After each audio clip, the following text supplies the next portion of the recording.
حضرت امام غزالی رحمۃ اللہ علیہ فرماتے ہیں، ہر لکھنے والے نے فنا ہو جانا ہے، لیکن لکھی ہوئی چیز ہمیشہ باقی رہے گی۔ تو اپنے ہاتھ سے ایسی چیز تحریر کر جا جس کو قیامت کے دن دیکھ کے خوش ہو جائے۔ سب انسان مردہ ہیں، زندہ وہ ہیں جو علم والے ہیں۔ سب علم والے سوئے ہوئے ہیں، بیدار وہ ہیں جو عمل والے ہیں۔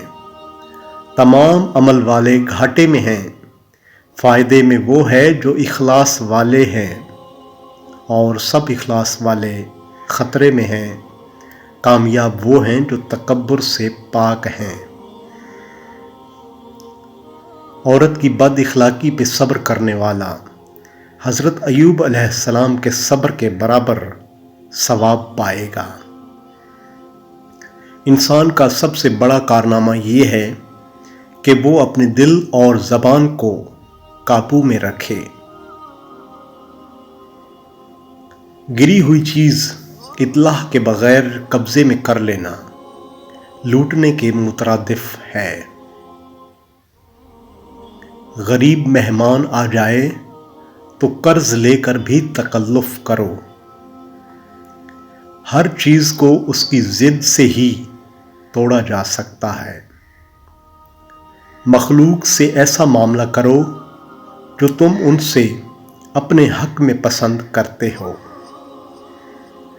نظر تیز کرنا، 4 بادام، چٹکی بھر سونف اور ذرا سی مصری لے کر رات کو سوتے وقت کھا لیجئے اور اسے کھانے کے بعد ہرگز پانی نہ پیجئے۔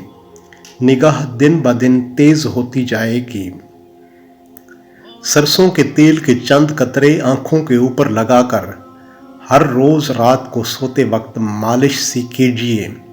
اس طرح نہ تو نظر کمزور ہوگی اور نہ کبھی آنکھوں کی بیماریاں لاحق ہوں گی۔